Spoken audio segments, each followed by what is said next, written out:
എന്നാലും ടോണി, നീ ഇന്നലെ ചെയ്ത് ഒട്ടും ശരിയായില്ല. ഓ പിന്നെ തല്ല് കിട്ടുമെന്ന് ഉറപ്പുള്ളിടത്തേക്ക് നേരിട്ട് കയറിച്ചല്ല എനിക്ക് വട്ടല്ലേ. അതിപ്പോഴത്തെ വല്ല റിലേഷനും ആയതെങ്കിലും വേണ്ടില്ലായിരുന്നു. അതങ്ങനെ അല്ലല്ലോ. എന്നാലും സുനിലിനെ വിടണ്ടായിരുന്നു. ആ അപ്പൊ അടുത്ത തവണ തൊട്ട് നിന്നെ വിടാം. നീ അതും ചെയ്യോടാ, എനിക്കറിയാം. ഇതിനൊക്കെ ഒരു മറുപടി നിനക്ക് കിട്ടിയിരിക്കോടാ, ഉറപ്പാ. എടാ നീരജ്, ഇന്നലെ ആ കീട പ്രശ്നത്തില് റോഹിച്ചിന് നിന്നെ തല്ലാനുള്ള ദേഷ്യം ഉണ്ടായിരുന്നു. പിന്നെ ഒരു വിധത്തില് ഞാൻ പറഞ്ഞിട്ടാ സോൾവ് ആക്കിയത്. ഓ ഹലോ, ടോണി അല്ലേ? അതെ. ടോണി ഐസക്? അതെ. ടോണി, ഇന്ന് വൈകുന്നേരം 5 മണിക്ക് ഹോട്ടൽ സീ പാലസിൽ ഒന്ന് വരണം. ഒരു അത്യാവശ്യ കാര്യമുണ്ട്. എന്താ കാര്യം? അത് സർപ്രൈസ് ആണ്. എന്താ, വരാൻ ബുദ്ധിമുട്ടുണ്ടോ? അത് ടോണിയുടെ ജീവിതത്തിലെ മറക്കാനാവാത്ത ഒരു അനുഭവമായിരിക്കും. കാര്യമൊക്കെ ഇവിടെ എത്തിയിട്ട് പറയാം. വന്നേ പറ്റൂ. അപ്പൊ മറക്കണ്ട, 5 മണി. നിന്റെ നാക്കൊരു സംഭവമാട്ടാ. എന്നാലും ഇത്ര പെട്ടെന്ന് പണി വരുമെന്ന് വിചാരിച്ചില്ല. കർത്താവേ, ഇതിന് ഏത് പെണ്ണിന്റെ ആങ്ങളാണോ വിളിച്ചത്? ഇത് പടി സീസൺ ആണല്ലോ. എങ്ങോട്ടേക്കാ വിളിച്ചേ? ഹോട്ടൽ സീ പാലസ്, വൈകുന്നേരം 5 മണിക്ക്. നീ പോകുന്നുണ്ടോ? പിന്നെ എന്റെ പട്ടി പോകും.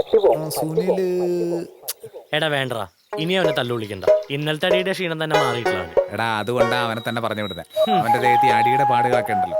ചിലപ്പോ ഇനി അത് കണ്ടിട്ട് അവർക്ക് സിമ്പതി തോന്നിയിട്ട് വെറുതെ വിട്ടാലോ. എടാ ഞാൻ പിന്നെയും പറയാം, ഇത് ശരിയല്ല. എനിക്കറിയാം എന്ത് ചെയ്യണോ. നീ ഉണ്ടായിരുന്നാ മതി. ഓ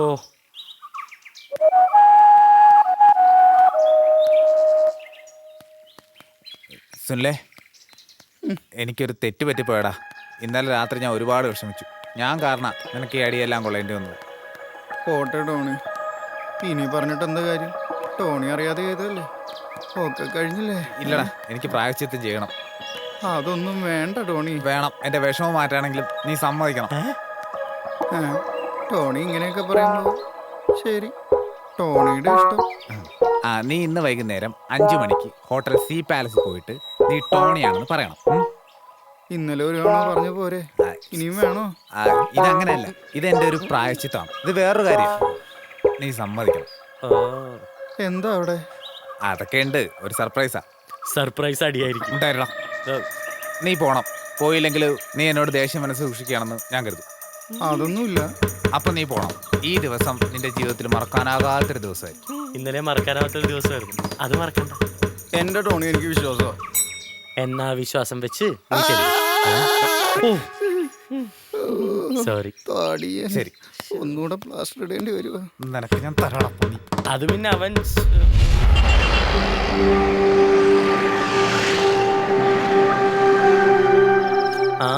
എന്തായി കാണോ എന്തോ. 9 മണിയായി. അവന്മാരവനെ ഇടിച്ചുരുട്ടി കാണും. മിണ്ടരുത്, നിന്നോട് ഞാൻ പറഞ്ഞാണ് അവനെ വീണ്ടും പണി കൊടുക്കരുതെന്ന്. അവനെ ഇങ്ങനെ കൊല്ലാക്കൊല്ലയാൻ നിന്നോട് എന്ത് തെറ്റാ ചെയ്തേ? അതൊക്കെ ഒരു തമാശയല്ലടാ. തമാശ. അവസാനം നീയാണല്ലോ അതിന് കാരണം എന്ന് പറഞ്ഞേ അവൻ ആത്മഹത്യ കുറിപ്പ് എഴുതി വെച്ചിട്ടേ അങ്ങ് മരിക്കും. അവൻ നല്ല സന്തോഷത്തിലാണല്ലോ. എന്റെ ടോണി, ടോണി എന്റെ ദൈവ, ടോണി എന്റെ ദൈവ. ടോണി ഇങ്ങനെ ഒരു പ്രായശ്ചിത്തം ചെയ്യുന്ന ഞാൻ സ്വപ്നത്തിൽ പോലും വിചാരിച്ചില്ല. ഇപ്പൊ മനസ്സിലായില്ലേ എന്റെ സ്നേഹം? ടോണി ലോകത്തിൽ ആരും ചെയ്യാത്ത കാര്യ ചെയ്തേ. എങ്ങനെ ഉണ്ടായിരുന്നു? അടിപൊളി. എന്താണ് നടന്നു ചോദിക്കടോ. അല്ല സുനിലെ, എന്തായിരുന്നു പരിപാടി? എനിക്ക് പറയാൻ വയ്യ.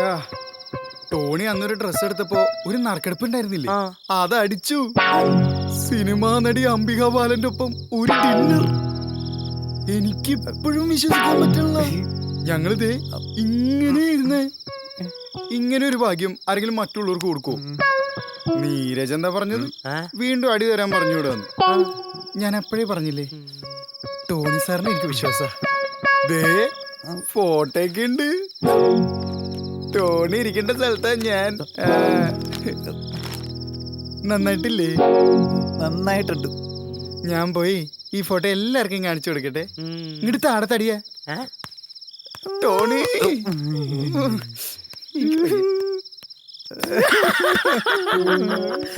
ഇതാ പറയുന്നത് പണി പാമ്പായും പട്ടിയായും അംബിക ബാലനായിട്ട് വരുമെന്ന്.